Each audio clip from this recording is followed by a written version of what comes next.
we've been trained into a mindset at a very young age to think that if you're actually an authority figure, you're exempt from morality, that you can actually tell someone to do something, and the order followers, anybody who is under that government, must obey and do what they're told. And so that obeying mindset is statism. The idea that someone can be an authority figure, that's statism. And that is mental slavery.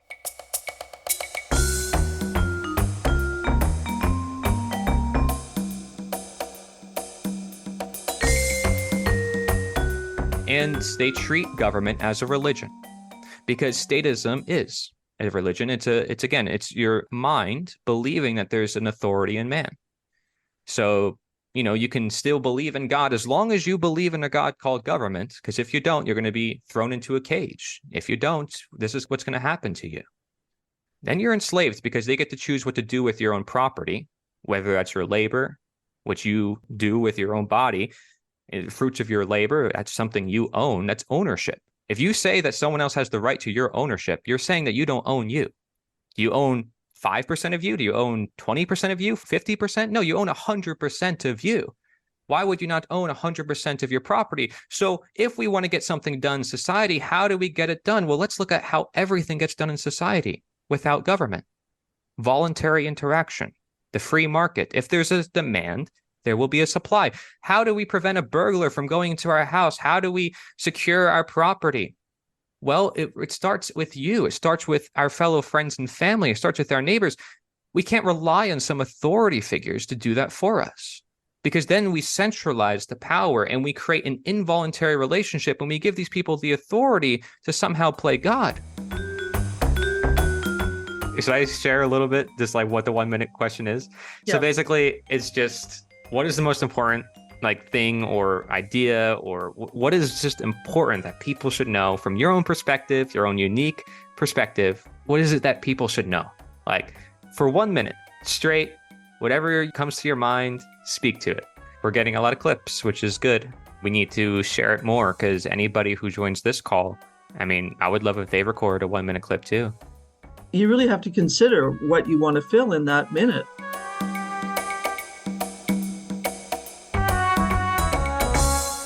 Welcome to Living on Purpose. Today is Friday, November 17th, 2023, and we have a live wire guest here from Florida, Cory Endrulat. Hi, Cory. Hello. Cool. Connie introduced me to your work with the End of Slavery Summit in the fall of 2022. And yeah, I learned a lot through a lot of the speakers, and I just found you quite an intriguing person, the way that you were presenting everything, coordinating everything, and you have this massive education passion to help people be aware of what's going on. And so I really value that. Thank you. I'm just along for the ride. Whatever happens. I don't care. You can put me on the spot. You can throw me on fire, and I'm ready. Well, that's Stop, drop, great. and roll. Yeah. Hello, Stuart. Good to see you. All right.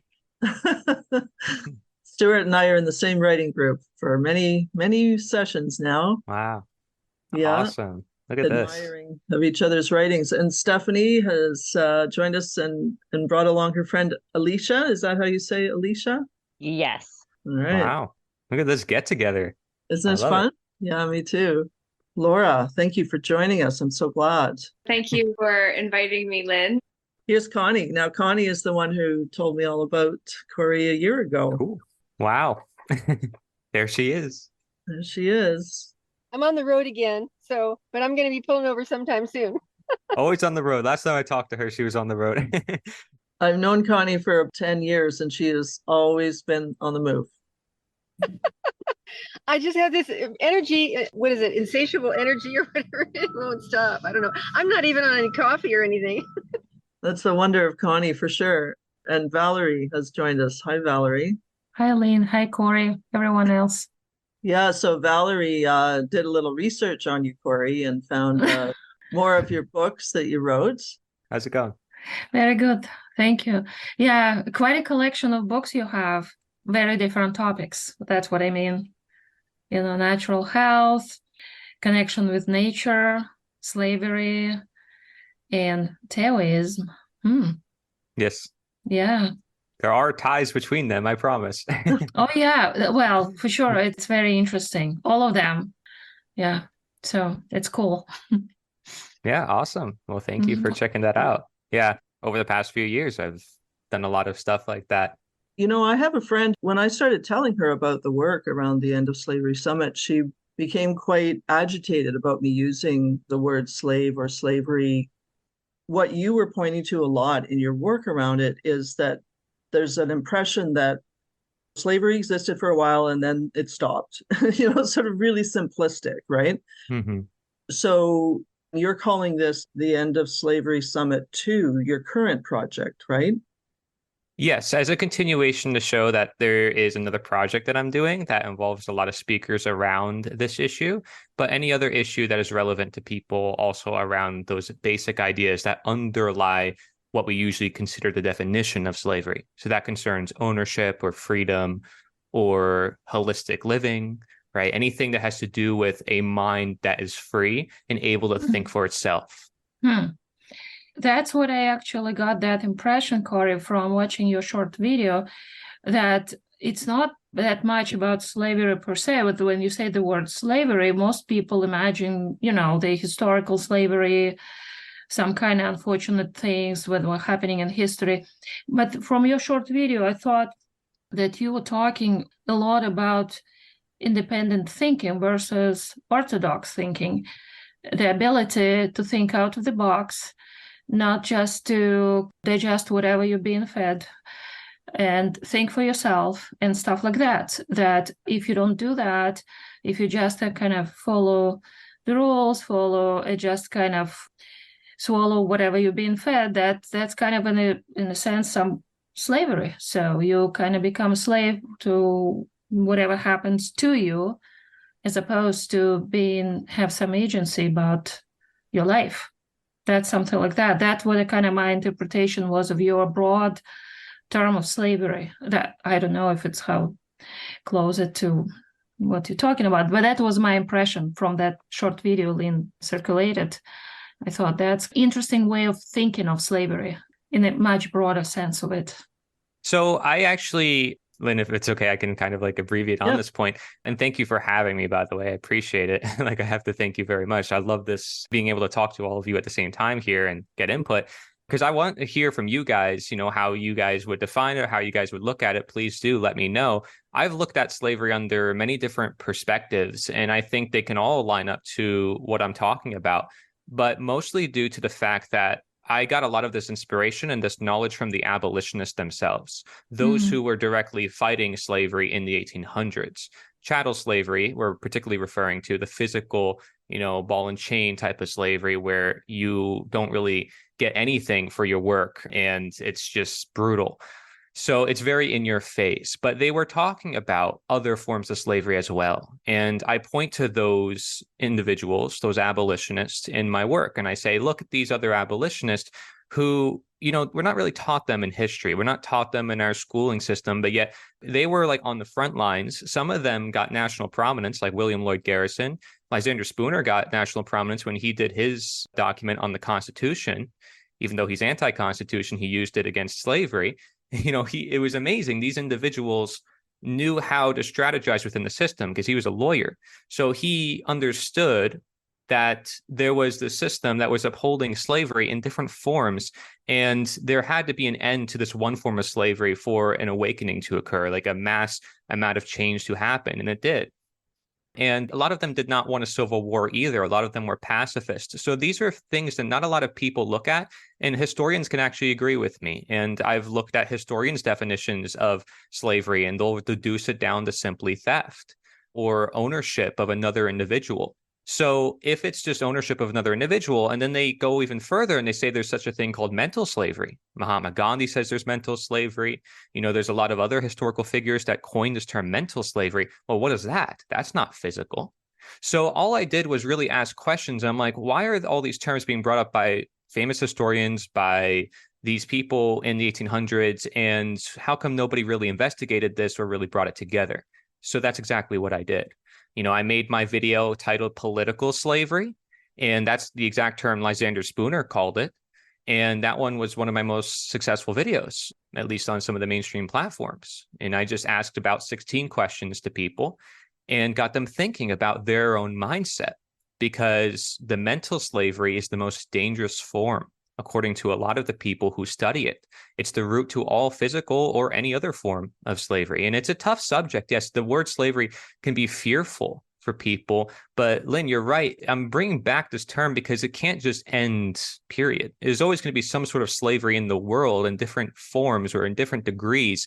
And being aware of it allows us to prevent it from manifesting again or manifesting in its different forms. For instance, I interviewed David Icke on my End of Slavery Summit. This is an individual that a lot of people may say, oh, well, he's a conspiracy theorist. He's talking about this or that. But he introduced to me a technological type of slavery. Well, did we ever consider the fact technology might bind us and control us or take ownership over our body?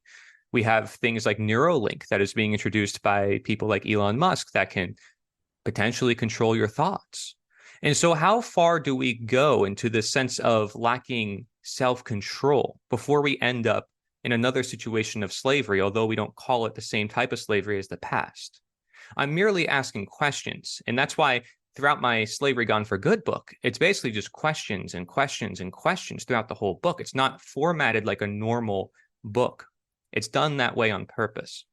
And so then I also introduced those 16 questions, and I introduced them in different forms, and I have many different ways of delivering that. I now just made a 95 question quiz, a huge quiz for people with scenarios and everything to get them thinking. And that's all I can ever do. Right? Because if there is mental slavery and we have this within our own mind, only we can really address this for ourselves. Yeah, awesome. I remember this one image. There were so many images and so much material in your summit last year, Cory. One that really stuck with me was you can enslave somebody by making them work without paying them, or pay them to not work. Right. And Where's that money coming from? Right. And we just asked that question is, where does the money come from when people are given benefits by their government? How is it being taken care of? When a law is passed, how is that law enforced? And what happens when you disagree with something that you find to be immoral? That's a law, because legality is not morality. And so we really challenge the underlying psychology and philosophy and morality of these systems, because let's face it, going back to what Valerie mentioned, is there a tie between historic slavery and modern slavery? Absolutely. Because the first form of systemic slavery historically on the record comes back to Samaria, which is the first form, the oldest form of government. So how come this first organized system of people was actually also considered historically the first form of systemic slavery? Well, it's because you built a system that supports it, that legitimizes it, that says it's okay. And throughout the works, and you can even look at Aidan Ballou and other individuals, part of the Liberator newspaper, which is why I call my project the Liberator too.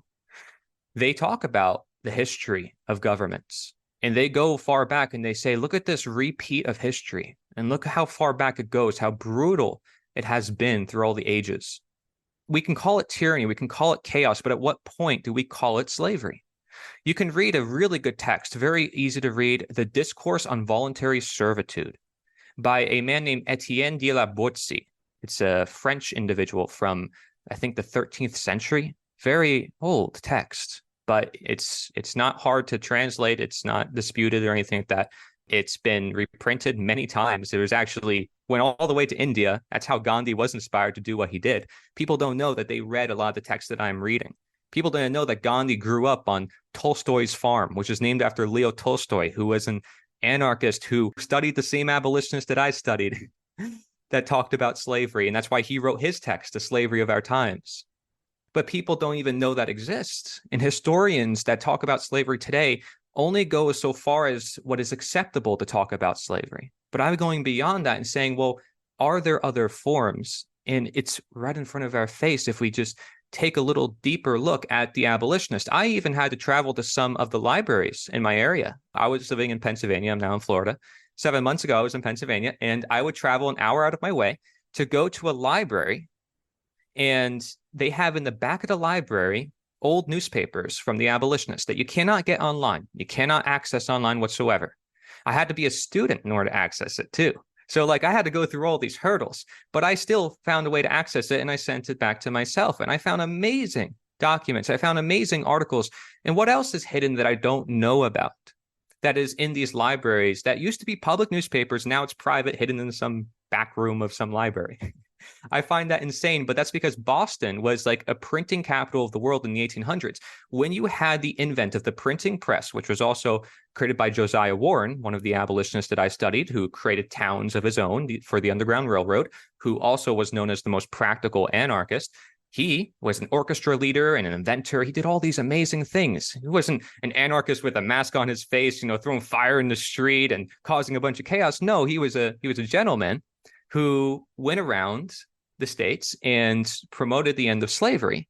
And he also promoted the first ever rotary press and printing press. And these guys were printing newspapers. If it wasn't for the advent of educational materials and the ability to share information worldwide, they would not have been able to share their message, which is why the internet now is such a great tool for sharing this knowledge.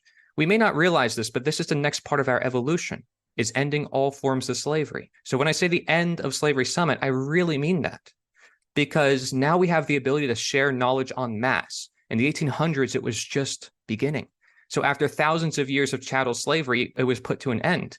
Well, now we can end another practice that was done for thousands of years that they too recognized.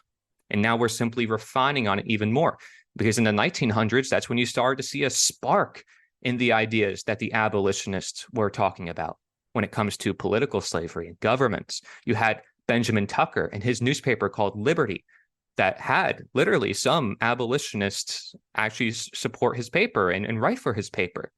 And so Lysander Spooner was like one of those individuals. And a lot of it was like anti-capitalist or anti-religion sometimes, but there were so many different newspapers. That was just one of them that was like more prominent.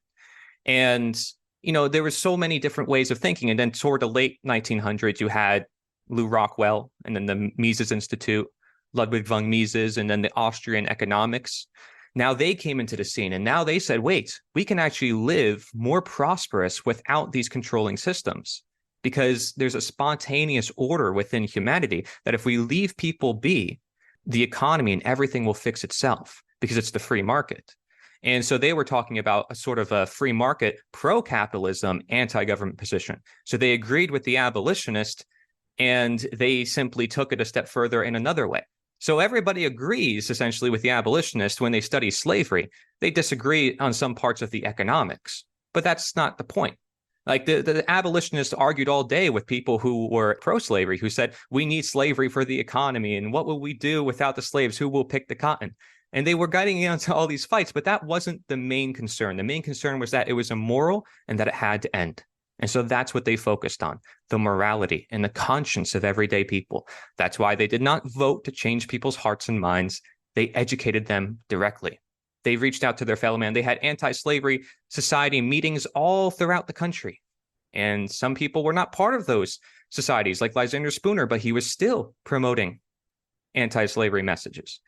So again, we can't put ourselves in boxes, and we can all unite around the simple idea that humans want to be free, rather than getting into all the complex statistics and all of this. Well, what about this and what about that? Because if you know it's right to leave people alone, to not take their stuff, then let's stand on principle and let things handle itself, because we worry so much. We make all these justifications like we did in World War II and saying, well, man, the capitalists, and then we created communism, and then communism killed millions of people. And then we create another ideology, and we create another ideology, all because we think we can justify immoral behavior to prevent possible immoral behavior.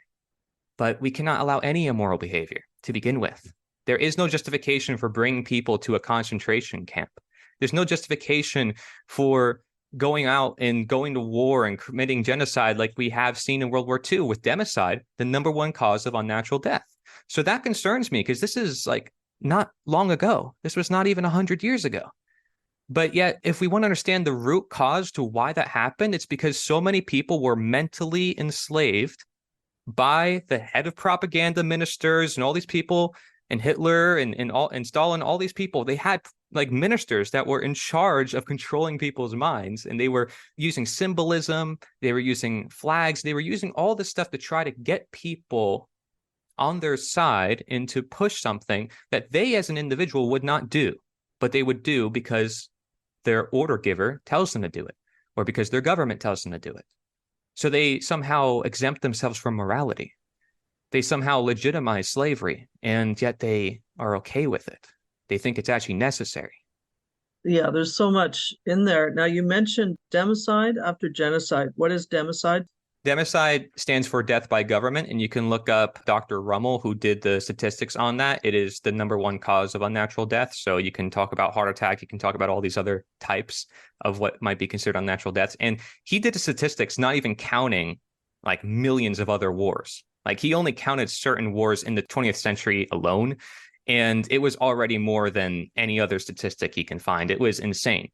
And there's probably a lot more that happens that we can't account for. But yes, he did a lot of math on that. He also, I think, wrote a book about it. There's a lot on just democide. You can look it up. It's a pretty mainstream term at this point. Yeah, it's just it's one that I heard more recently, so I just wanted to be sure to clarify that. That's a big concern. Laura made a comment just a little bit ago there that laws aren't, you were talking about laws, and she says laws aren't passed, bylaws are. Yeah, if she wants to abbreviate on that, she can. And also, I know she mentioned menticide. Yes, that's another term I think that was brought up by a psychiatrist or a psychologist. I do have a work with a bunch of medical professionals where we are addressing this mental slavery through a medical perspective. And that is one of the topics we go into, actually. So stay tuned on that. But yeah, Laura, if you want to talk about what you mean by bylaws, feel free.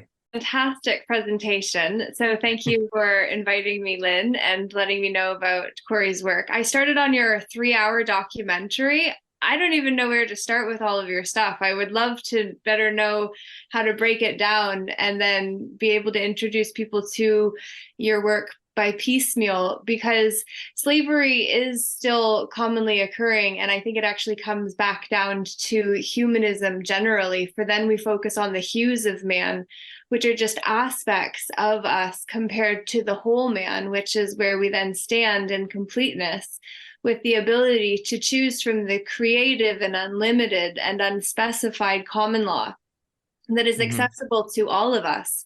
When we know how to remain in our private capacity without the bastardization or corruption of a counterfeit version of reality, such as what is created by any form of corporate governance that superimposes its authority onto us. So bylaws, by definition, would be man-made laws that are issued by incorporated corporate bodies, compared to laws that actually include the S of space and time, which are outside of any controllable construct, which is why we have courts of law, not laws.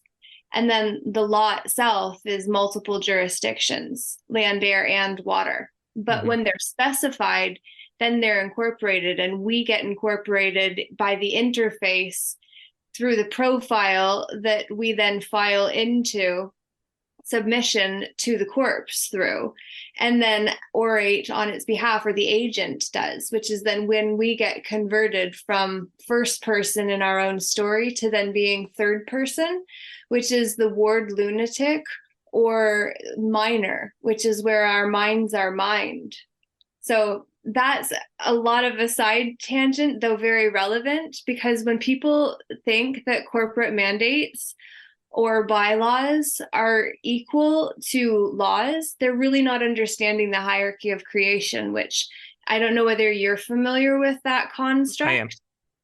And how you bring that into all of what you do. But fundamentally, that is one of the most important teachings I believe people need to be aware of in order to see that the grantor of dominion that gave us dominion over all things before we then created government to then superimpose its will on top of anything under its rule or jurisdiction. If people don't generally understand the mixed war we're in between the public and private, we got a problem. Yeah, good points. People who follow my work go very deep into the American common law and a lot of what you're talking about. And I'm aware of it too. I have a lot of friends who do this, and myself included, actually. But I don't talk about it much online and among my works, mostly due to the fact that I personally do not see it to be the root cause of the problem. It is a way to handle the problem, but I don't see it as the root cause, primarily because I'm looking at the psychology of human beings and their mentality, which goes beyond words, titles, and all this claims and mumbo jumbo, legalese, I would rather call it. Now, I know that there's differences between this and that, and human and man and woman, but I'm going to use the word human a lot, and I hope you understand the context by which I use it. Because there were people in the 1800s, and I read their work, and they use the word too, and I understand their context. What matters to me is their actions, what they actually believe, and what they actually manifest into the world. And so I understand that people have used that terminology in order to do that, to trick people. They've done logos and symbolism. This is what we see, spelling, spells. It's all there, and you can try to break down every little thing. But I do think that the root cause is actually rather simple, and that the action is actually far even simpler than anybody usually mentions in the common law space. And most of them don't even talk about or even know about statism, which is the mental slavery that I speak of. Most of them never even heard of that. And I think that's a big problem, because if I consider that to be the root cause, then I don't think we'll ever really get out of this mess. We'll just replace it with another structure we think is to superimpose on nature, even if it's a structure we think is righteous. The problem is, it's like, if you take this from an Eastern philosophy point of view, our mind is taking control of the embodiment of our world. Essentially, we are overthinking. We're convoluting, structuring the world that cannot be structured, trying to define something that cannot be defined. And that is nature. That is nature is the answer I speak of. It's an answer that is ever a question, which is why, it humbles ourselves. We are the ones that question. Nature is the answer. This is what I usually say.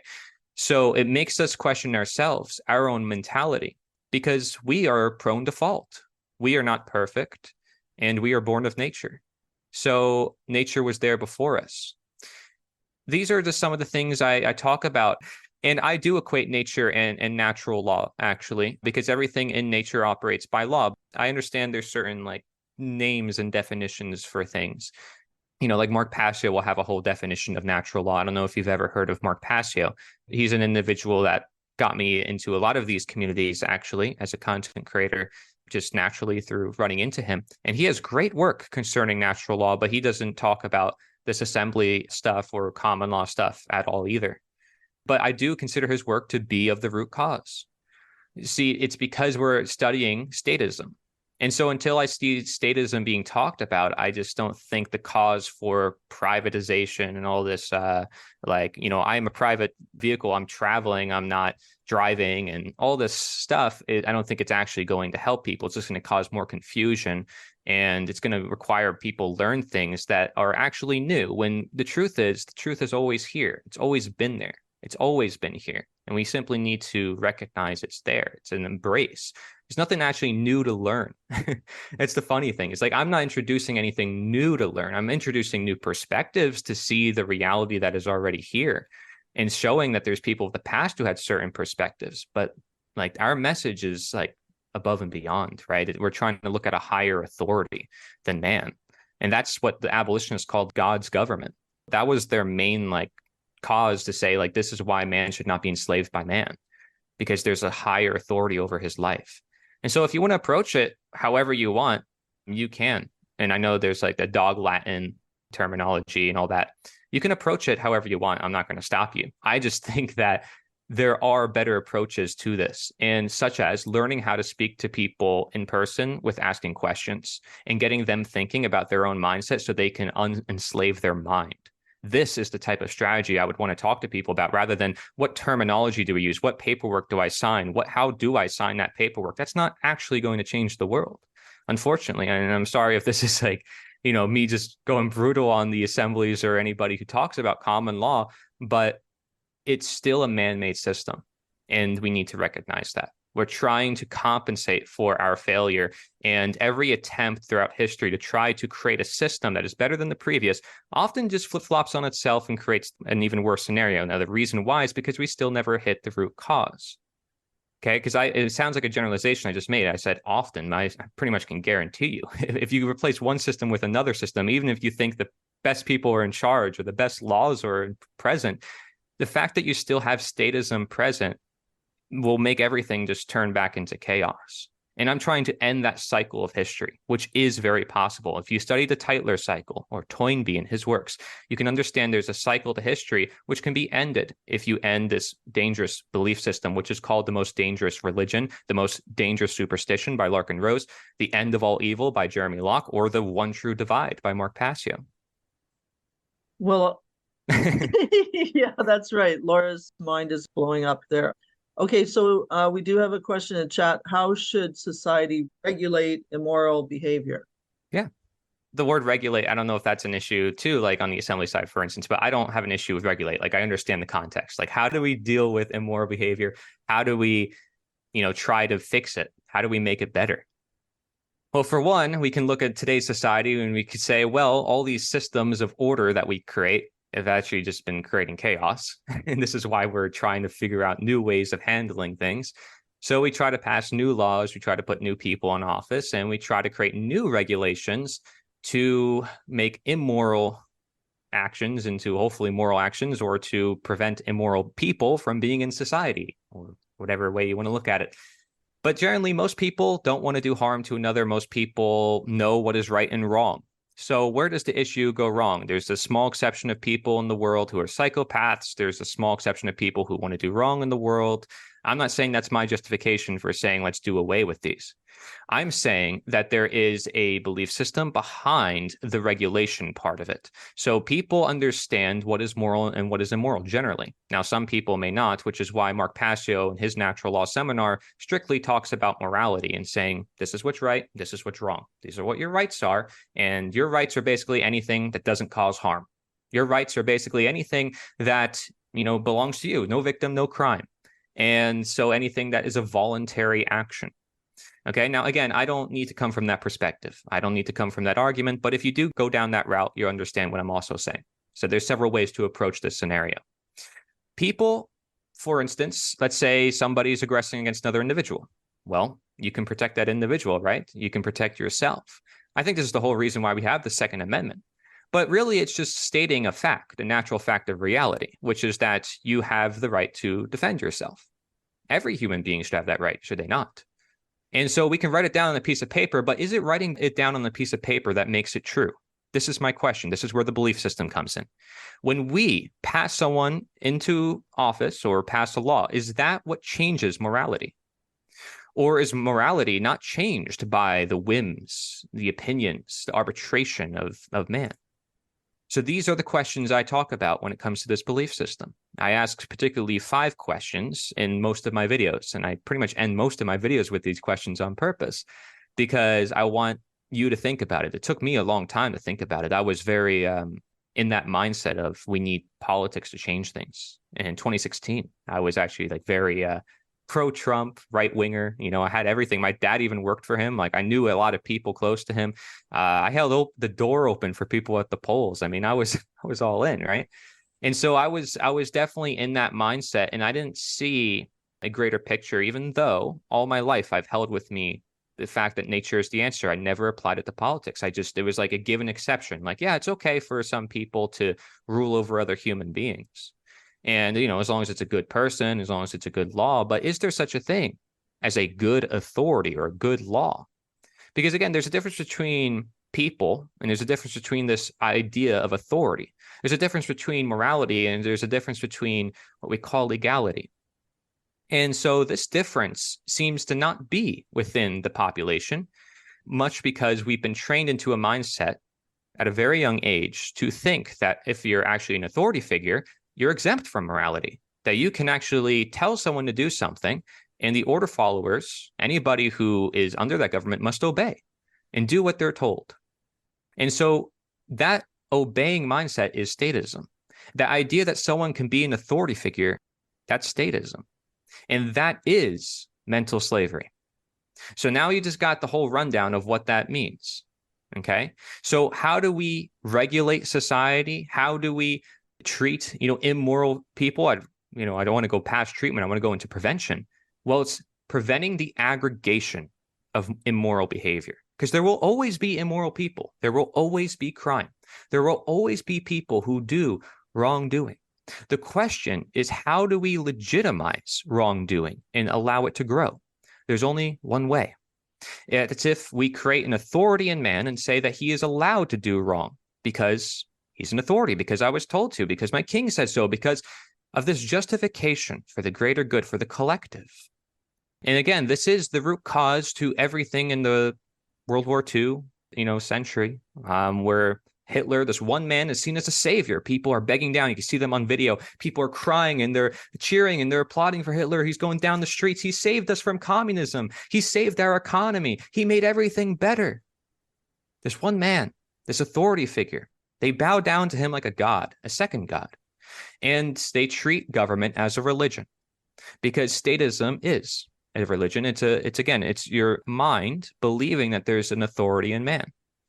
So you can still believe in God as long as you believe in a God called government, because if you don't, you're going to be thrown into a cage. If you don't, this is what's going to happen to you.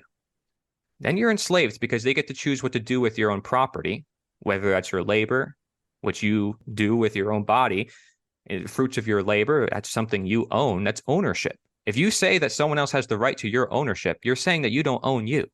Do you own 5% of you? Do you own 20% of you? 50%? No, you own 100% of you.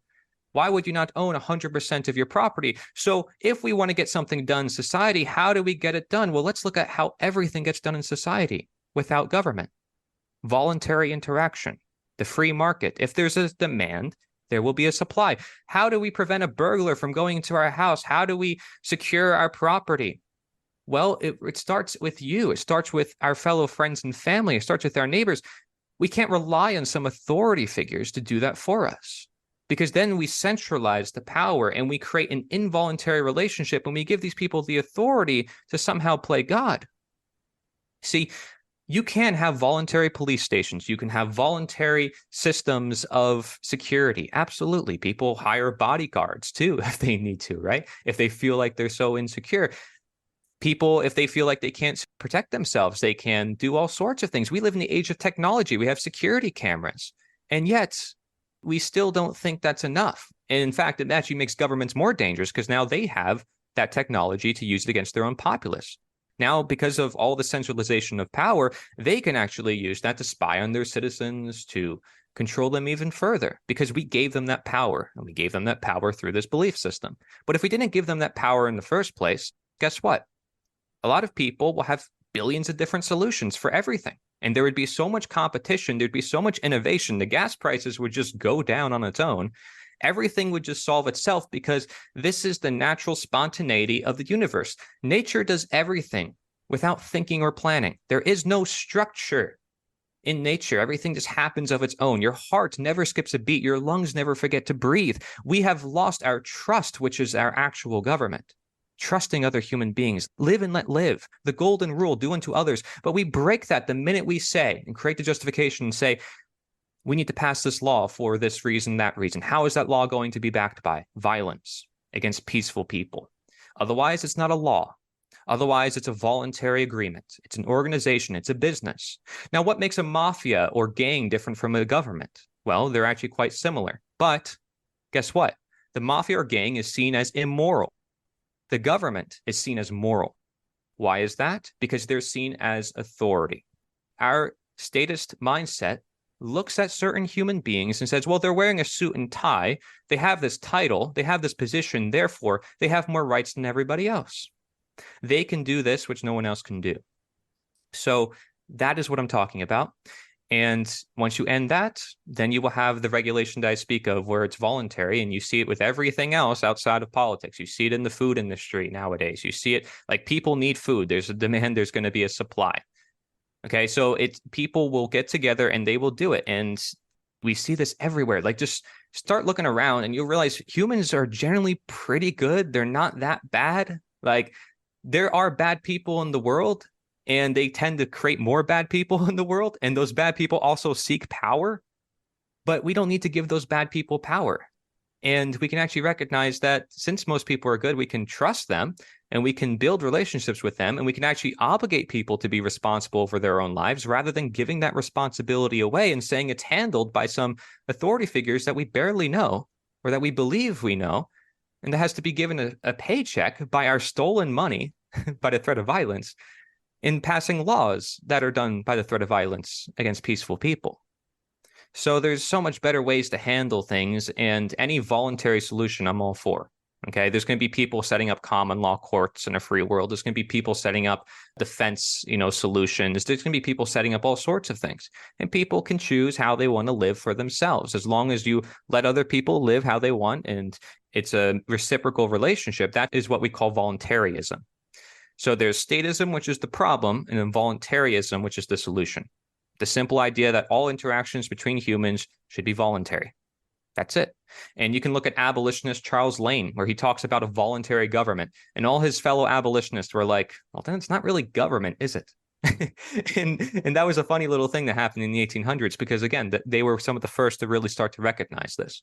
So you had Amos Alcott, who was one of the first transcendentalists. He's known as, like, if you know about transcendentalism, I know you guys are writers, Ralph Waldo Emerson, Henry David Thoreau, they were abolitionists, and they wrote fantastic texts. They also talked about this problem. You can look up civil disobedience, and Henry David Thoreau says that government is best that doesn't govern at all. But in order to get there, we have to educate people. We have to free their minds. And the same thing with the Tao Te Ching, which is an ancient text way before the Bible, which actually is the second most translated work in the world after the Christian Bible. And what does it say? It says, if everybody lived with the Tao, which is the way, translated in Chinese, then there would be no need for government.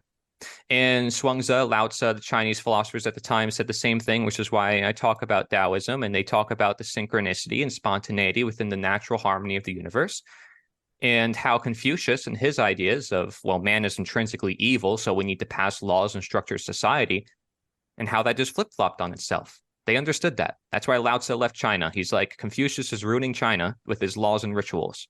He thinks that this will make man better. No, it's not. It's going to make man worse, because now they're looking up to deities. They're looking up to man as God. They're looking up to now giving, sacrificing themselves for the greater good. Basically sacrificing individualism and giving away the individual for a statistic, for an identity part of this society. You notice people are worshiping the flag. They're told to respect the veterans and the people who fight in wars against people they don't know across the seas. And people are supposed to respect these individuals who are going to war. War is not a good thing. It's not the one person that gives the order that's the problem. It's the millions of people that follow them. They're the ones that actually carry out the actions. I can tell you, hey, go do this, and you don't have to do it. You are the final arbiter.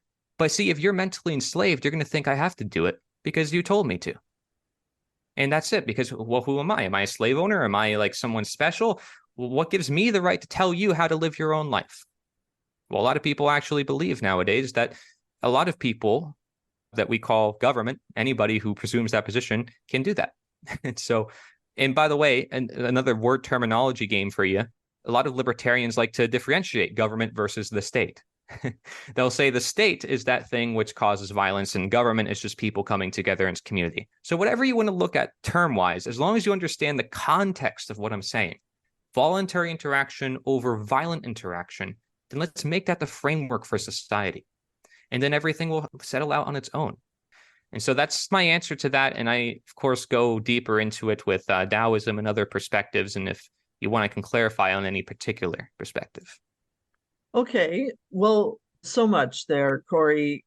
Yeah, and I also just wanted to bring it around to this, what is most important people need to know, in a minute, and just zeroing in on that so you can help anybody who wants to participate in your project. Go ahead, Valerie. Well, I just wanted to ask a question about the book about personalized health and how it's all connected to all other topics. Just out of curiosity, it would be interesting to know better how you connect these things. I think health is super important. If you're going to free your mind, it helps a lot to have mental acuity into knowing your own mind, it helps to have clear thinking.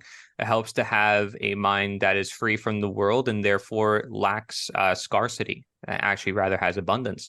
So that can be whether it's growing your own food. Food forest is something I've been talking about quite a bit recently.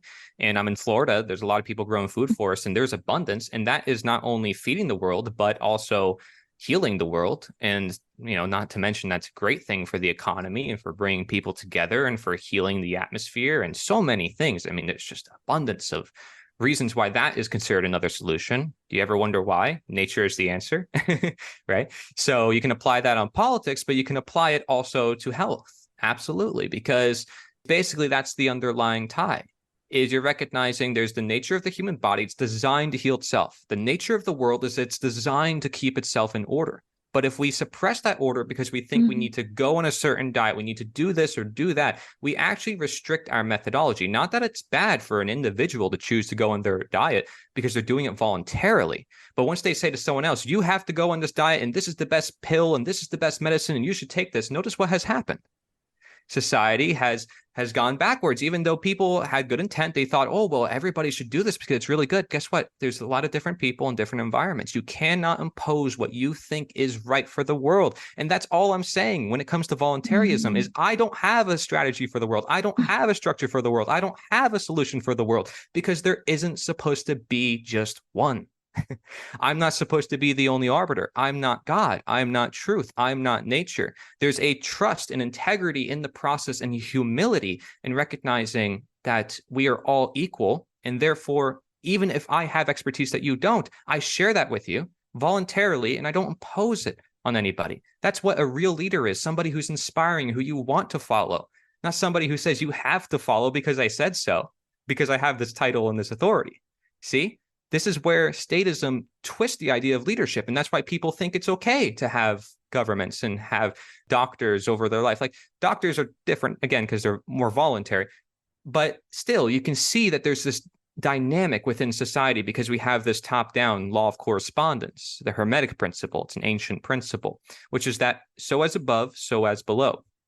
So as you have this very authoritarian left brain and balanced yang-based society where you have people who control other human beings, you're going to have doctors who adopt that same mindset, which is why I really appreciate women who are healers and women who are like health coaches, because this is a whole new growing field in medicine.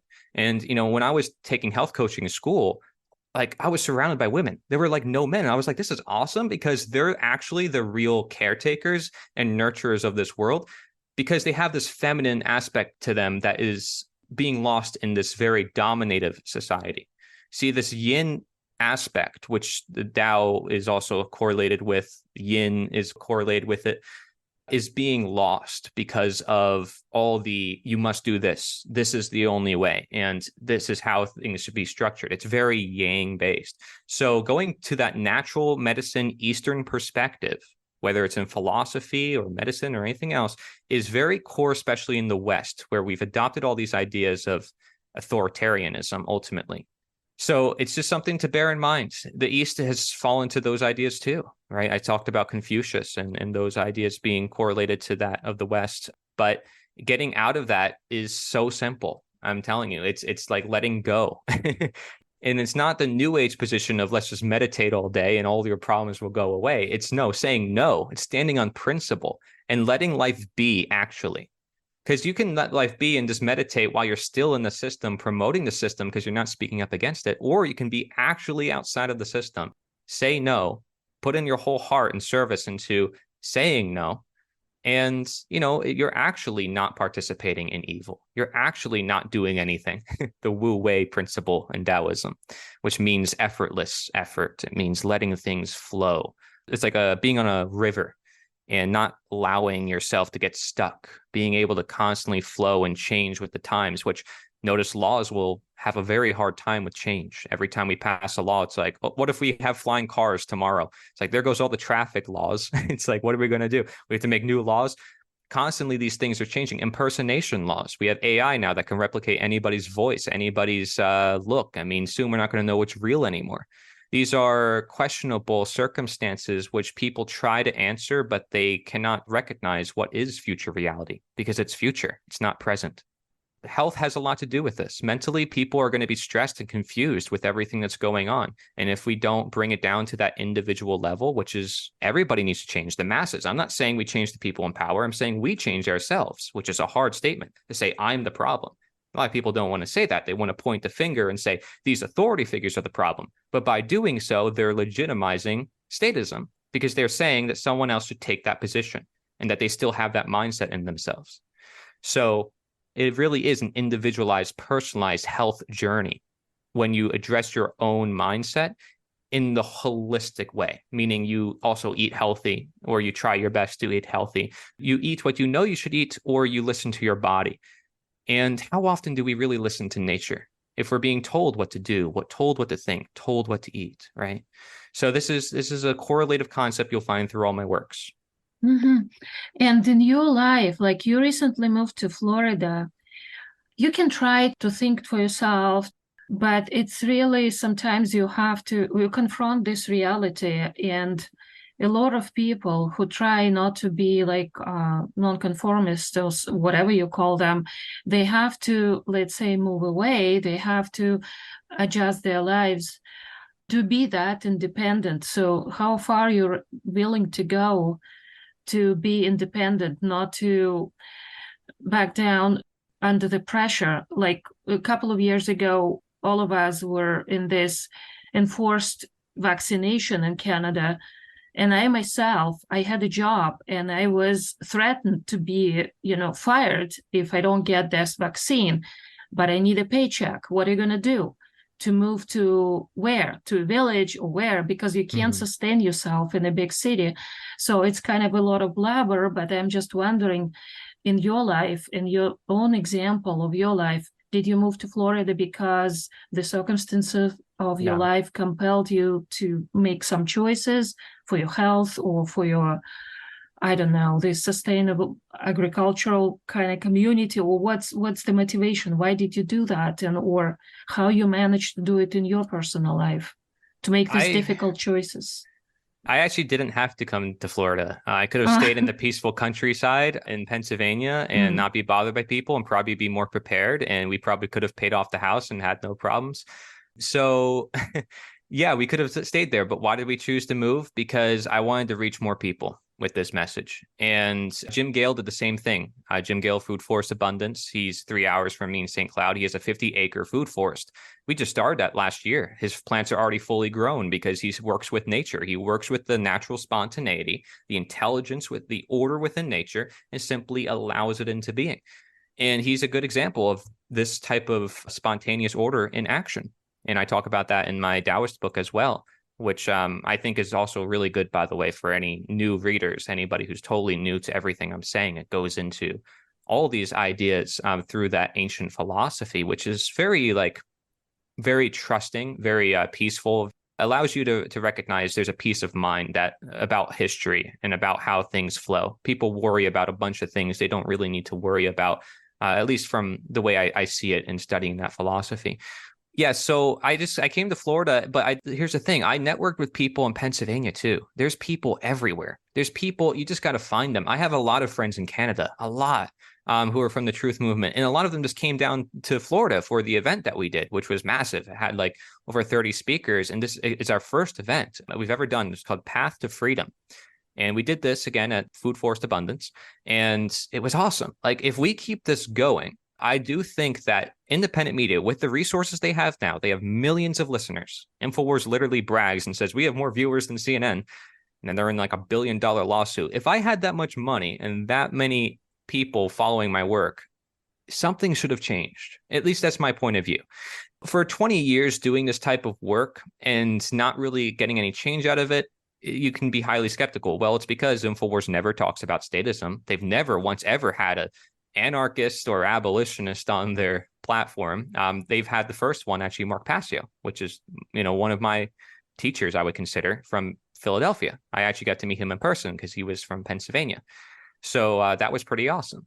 And so Pennsylvania was nice, but it was changing. There were New Yorkers coming down to the area and trashing the state because New Yorkers have a certain attitude, which you can tell. But my parents are from New York.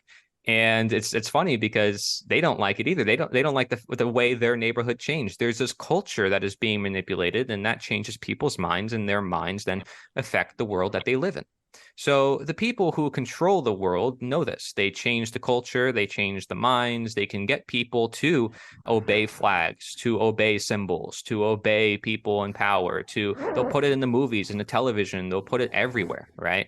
And so it's just something that we're so used to. And that goes for anything. That can go for medicine too, right? But you look in the East and they have similar methods, but you can see some parts where they're succeeding and some parts where they're not. Same thing in the West. You see some parts where we're succeeding, some parts where not. Like in the East, they're learning meditation. They're learning how to defend themselves in martial arts. And these things, it's like, why aren't we learning that in America? And also Europe, they have better food. They have better medicine sometimes. It's like, why don't we have that in America? So it's just about bringing these ideas together, and the same thing with the people. I actually believe there's millions of people in independent media all around us, and we just have to find them. And that we can actually create change overnight if we wanted to. And all we have to do is just bring those people together and then say no. And that's literally it. I'm not saying sign your paperwork a certain way. I'm not saying, do this or do that. I'm saying, like, don't participate in a statist act. So that means one town or one community together says, we're not going to pay taxes. We're not going to do this. And they're going to stand their ground, and they can film it and they can show the rest of the world they'll be peaceful, just like Mahatma Gandhi or Martin Luther King Jr. Stand their ground, look vulnerable, actually don't have weapons on them. Show to the world that you are peaceful, and the evil will expose itself, because non-resistant protests are actually the most effective throughout all of history. And I've done several series on this on purpose. Even Jesus did it. Apparently in the Bible, he stripped himself naked in court and exposed the court for the evil that they were. There was a bunch of scenarios like this throughout history where, the evil doer will do it. And this is why a lot of veterans go to war and they have trauma after they go to war. They realize, oh, shoot, I killed a bunch of people I wasn't supposed to. And I was in this scenario, or my friends died and all this stuff. It's like, why should anybody go through this experience? Right? As a human being, this takes away this innocence, this mystery, this beauty that's in life. And that's what I'm trying to uphold, especially since I'm of a younger generation. I care about that for my generation deeply. And so getting down to nature has everything to do with it. Do network within your area. I create a networking page on theliberator.us, which is my website. And I created recently an In Real Life section as well. So we have 2 contacts in Canada at the moment, one in Quebec and one in Ontario, which are pretty close to each other at the moment. But I know there's a lot of others in Canada. Like, I meet them all the time. So it's just a matter of those people connecting with each other. There's people everywhere. I'm telling you. Yeah, so I have a question in the chat. Laura has something, and Connie wanted to speak. And so I need to know if you can stay a bit longer, and if others Sure. can stay a bit longer, another 15 minutes. Yeah, Yes? it's all good. Everybody? That would be awesome. Okay, so what is your take on animism, nature being alive, the myth of human supremacy? Who asked that question? That's a very deep question. Stewart's.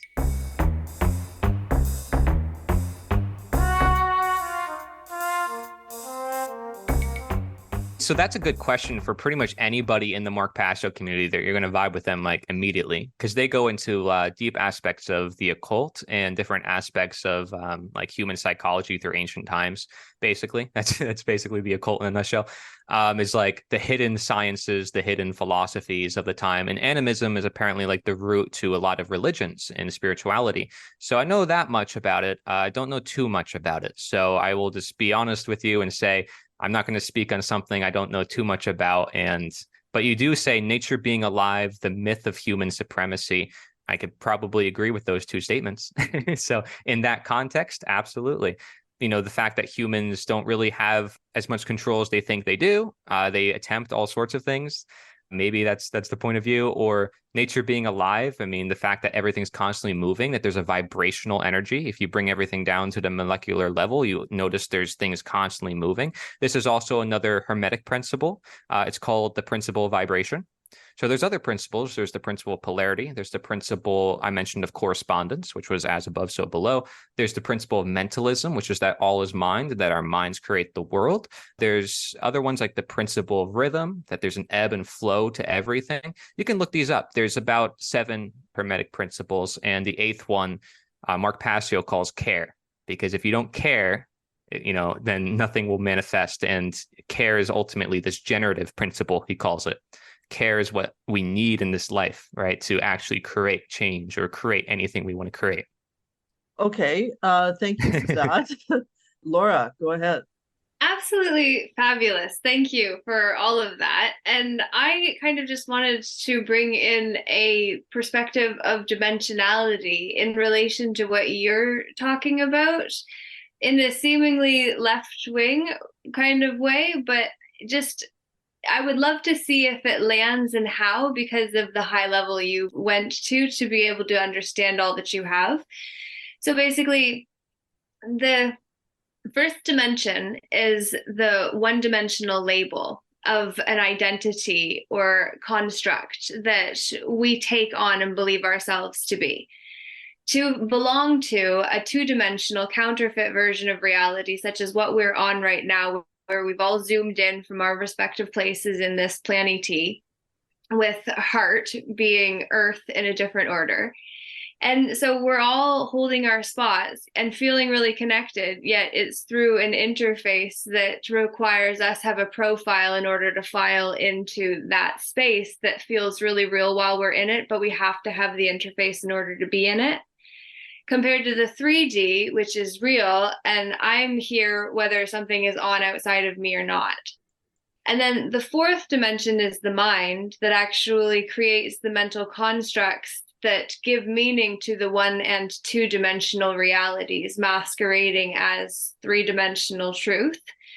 And then fifth dimension is actually the heart, where we can sense the resonance of truth. So we're no longer in our head making rational decisions, which is what humanism is all about, compared to when we're in our heart and we can feel the resonance of truth, and we have the care and connection with one another to actually say, hey, I recognize them because they were on some other version of reality, and then now they're part of my reality because I recognize them in a different space outside of where we first met specifically.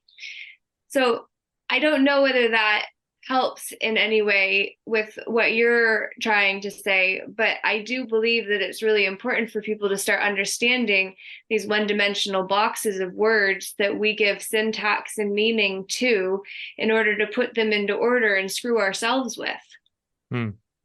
Yeah, that's good. I love that. No, I really do. I don't talk much about dimensions. I don't go too deep into spiritual stuff. Like I said, a lot of people in the community do. So they're probably better to reach out to for that type of thing. I try to stay more on the common level of people, only because I don't want to alienate myself more than I already have to an extent. But I am a truth seeker. And what you're saying definitely resonates a lot with what I have learned about stuff. Cool. Thank you. This was awesome tonight. Thank you, Lynn. Yeah, you're great. You're really good at speaking. Thank you, Cory. I feel very blessed to be here. Lynn and I actually were at a weekend together, and she's an all-star. I'm excited to have come down to my neck of the woods to be at the next Lawfully Organized Summit that just got started to get organized yesterday, actually. So I'm really excited to meet you, because literally slavery is the enslavement of the mind to believe ourselves to be the constructs that find us in smaller and smaller cells under the rule of a death cult that is a corpse only empowered by real men and women who pay the price with our souls, which is why all of this has been designed to make us less whole and have our soul on the line, but with the soul ties connected through strong emotions that people aren't seeing. When all of that venom is directed at someone, do you really dislike them enough to want to actually leave yourself connected to them after you leave here? So you have to come back and clear that which you didn't clear when you came here as to why you recorded to them maybe energetically in the first place, to magnetize them into your space, but then to actually have the compounded effect of not dealing with your shit in this life. Let's just solve it instead of resolve that which we didn't solve the first time. So it shows up in the now to be resolved. So let's just solve it the first time. My thoughts. Thanks again. Thank you, Laura. We lost Connie. She had to go, I guess. Okay, so Alicia, Stephanie, Valerie, I really appreciate your contribution so much. Stephanie's coming in. Thank you, Cory, so much for your time and your perspective. That was awesome. I really appreciated that. I'm going to go and check with the rest of the work. And I'm really interested in learning more about these food forest things. I recently exited the matrix physically and have spent the last year sort of getting, stepping even more out of it. Right now I've got a greenhouse, but I'm looking at I've got a ton of property. So learning more about how to do all of that. Right now I'm just sort of like, okay, well, learning as you go type thing. But yeah, I'm interested in learning more. So I'll be checking you out. Thank you again so much for your time. Yeah, thank you. Yeah, food forest, I'm still learning myself as well. There's a lot of strategies people use to grow food. It's awesome. Yeah. I love it. It's like going back to stepping back into what we should have been doing all along, Yep, that's not it. reliant on psychopaths to, all of that stuff. And you can't tug on a plant to make it grow. You have to learn how to let go and act only when necessary. For instance, I'm near a wetlands and I barely have to water my plants, but if you put them in the right soil, in the right environment, plants can do very well on their own. And this is like the whole principle of permaculture is you work with the natural environment and nature will benefit you. We can't try to make nature work. We can't fix nature. There is no fix in nature to begin with, right? We thinking we have to fix nature, like vaccinate a baby like 90 times now to make them healthy. This is the symptom management I speak of. Whereas if we get to the root cause, it is, again, recognizing that, well, nature is the answer and that man does not have this authority over nature or his fellow man.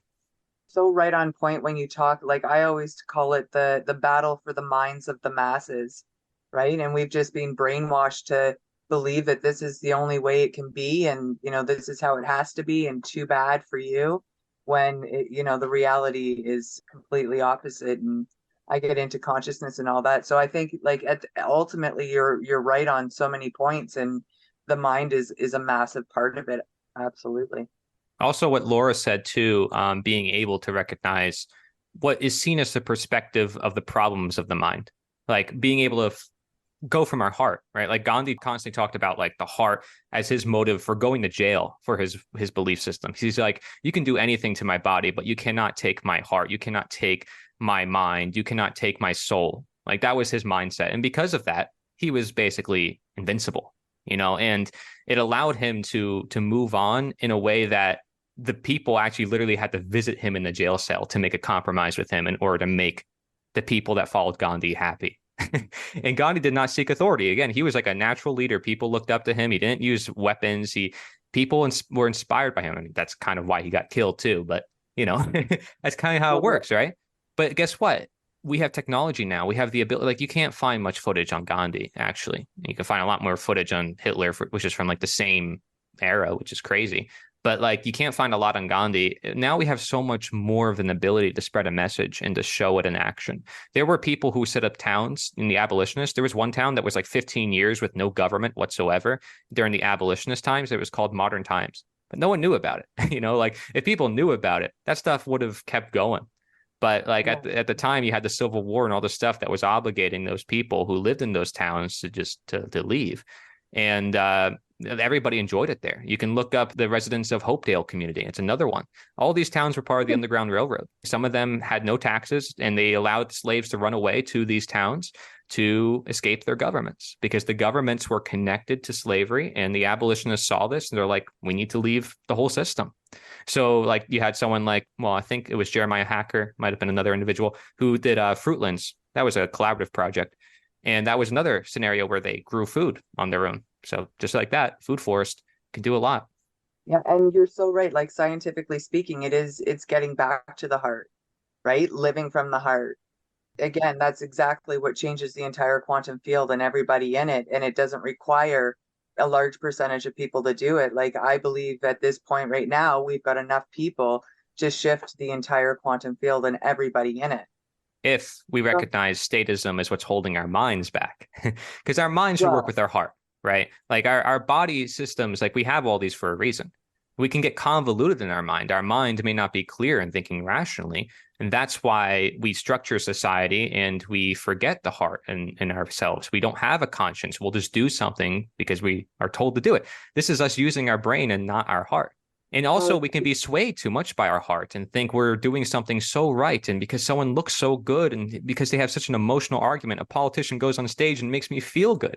So it's about recognizing the heart and mind work together, and that if you don't address that statist mindset, you will always have problems because the heart and the mind are not working together, essentially, because you're not using it yourself. You're giving it away. That's exactly it. You've got your conscious mind and your subconscious mind, and the majority of the population operates from their subconscious programmed mind 95 to 99% of the time.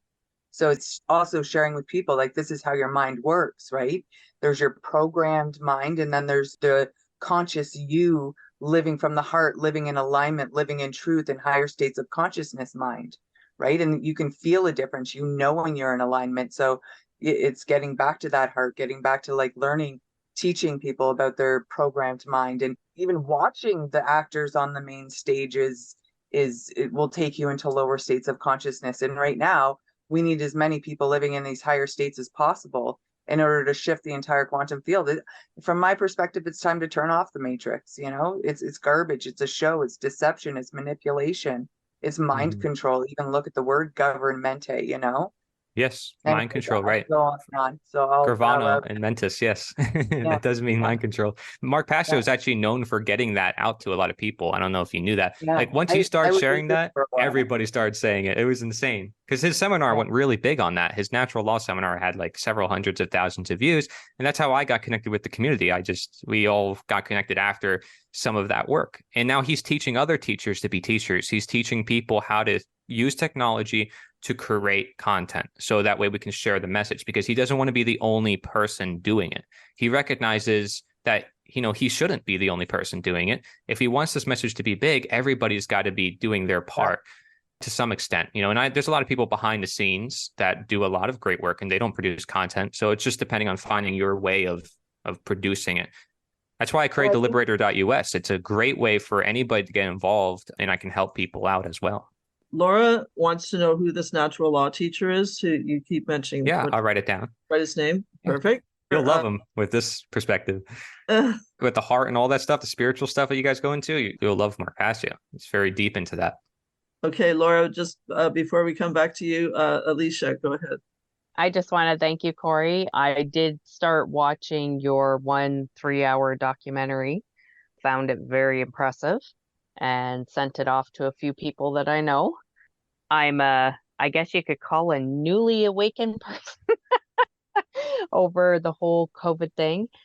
Yeah, Steph's been there helping me through it all and learning to calm myself. And now I'm kind of learning. I've built a bus and bought some property, and we're gonna try and, you know, do the whole gardening thing and getting back to the old days. And we're heating by wood, and we've got animals, pigs and chickens. And show people, like people would love to see that. Anyone in my generation too, like you can think that whatever they think, just bring them there, let them experience it, get them like feeling that energy, because it's a whole different thing than talking to someone, trying to convince them of something. This is not our strategy. You know, rather we have to come from an open position, learn from them, ask them questions, and then show them what it looks like.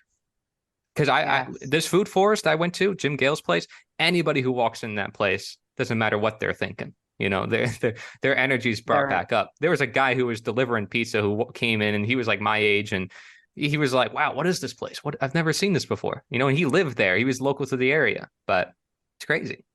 Yeah, and that's what I try to do, is just stay away from. I haven't watched news in probably 10 years or so, probably more than that. And I try to stay away from it because it puts you in such a state that, I don't know, my life is so much better not watching it, just building my dreams, right? Work on your own dreams and head towards that goal, and bring whoever wants to come with you.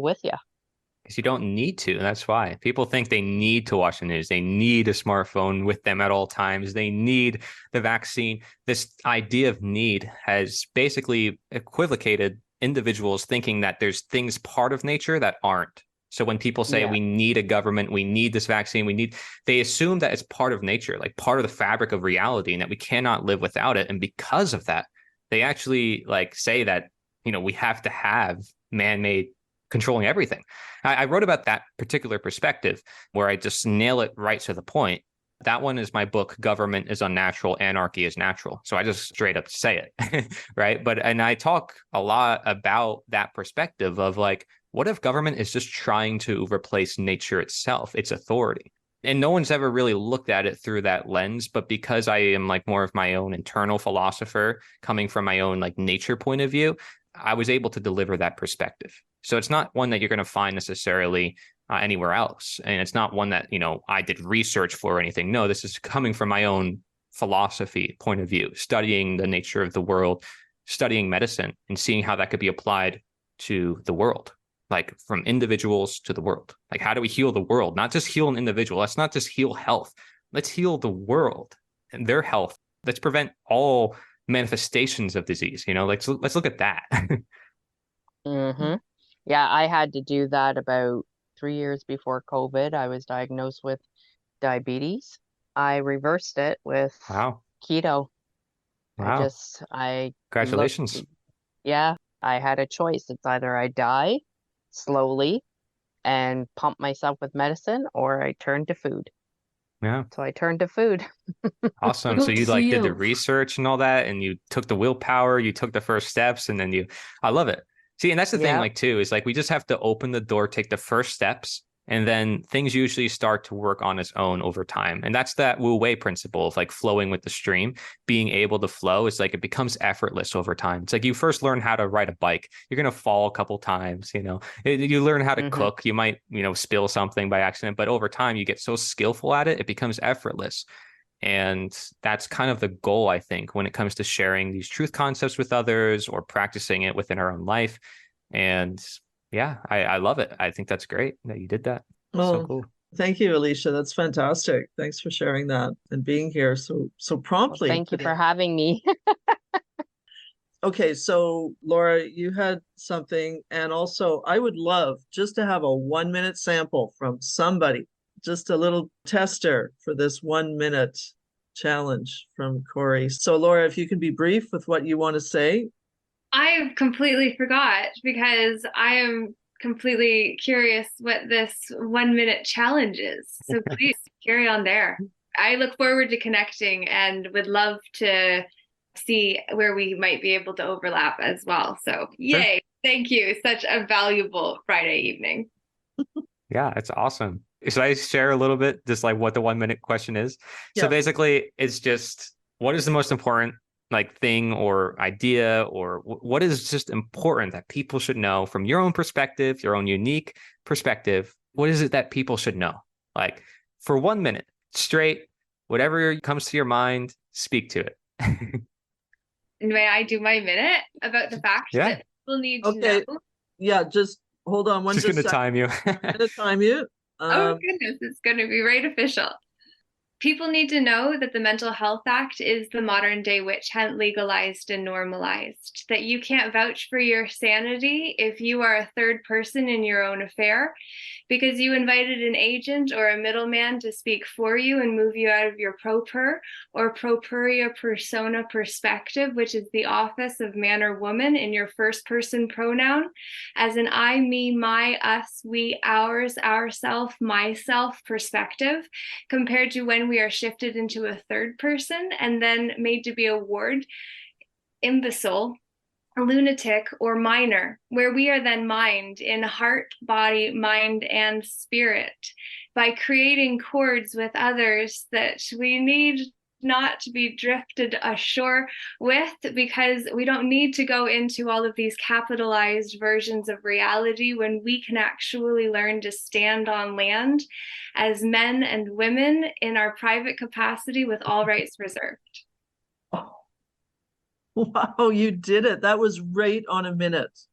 That was good. Thank you. Wow. She's good.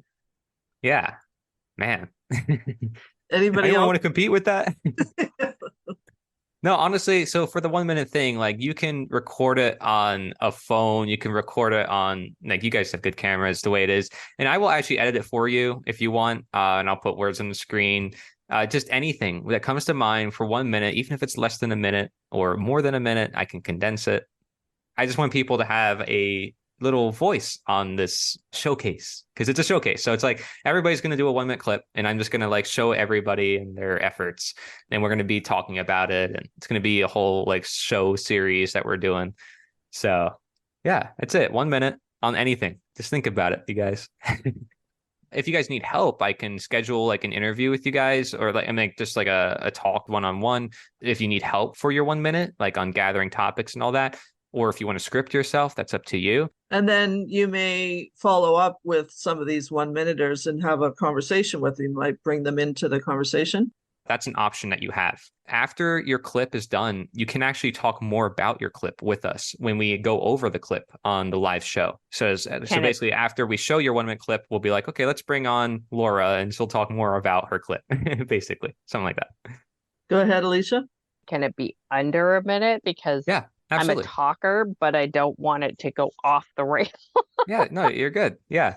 Under a minute is perfect. Most people go over a minute, so it's better than okay. Yeah, because the reason why a minute is best is because it works for the TikTok, Instagram Reel, YouTube Short algorithm, which most people consume. And so I want people to get used to that format. It's kind of like me like training people into that format in a sense, but also being able to showcase everybody in a small amount of time, which keeps people's attention. You were encouraging people not to preempt their minute, like you want what they're going to submit to you, you'd like to be unique and to debut on your showcase, right? Well, yeah, but like, you know, if she likes that 1 minute she just did, there's nothing wrong with using that. And as a promotion too for the show, right? I mean, yeah, sure. Why not? As a sample, yeah. Yeah. Okay, cool. It doesn't matter with me. It's fine. As long as it's a minute, like I don't care where they get it from.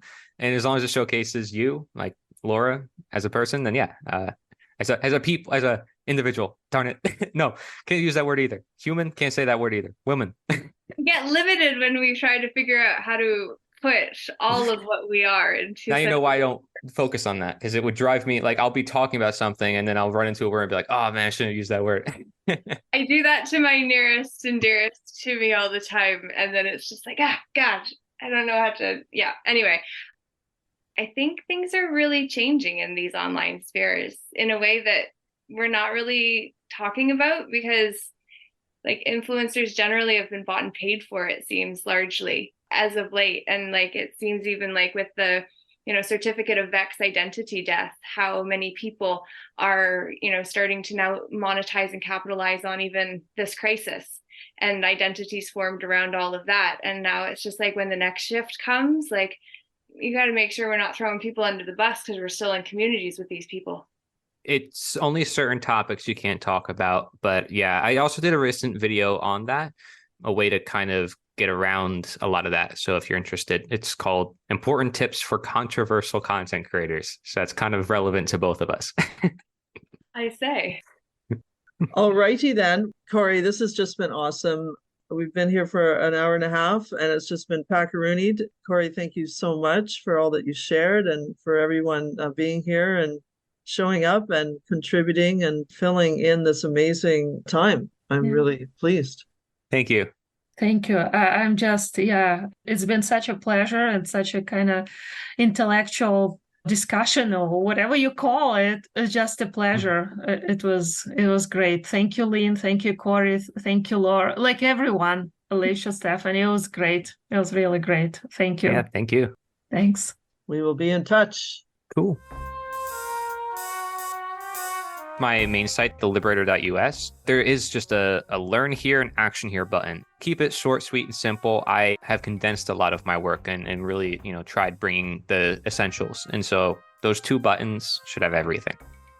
You can think that a minute isn't very long, but it actually is pretty long. And if you want to focus on what you consider, the most important, then you really have to consider what you want to fill in that minute.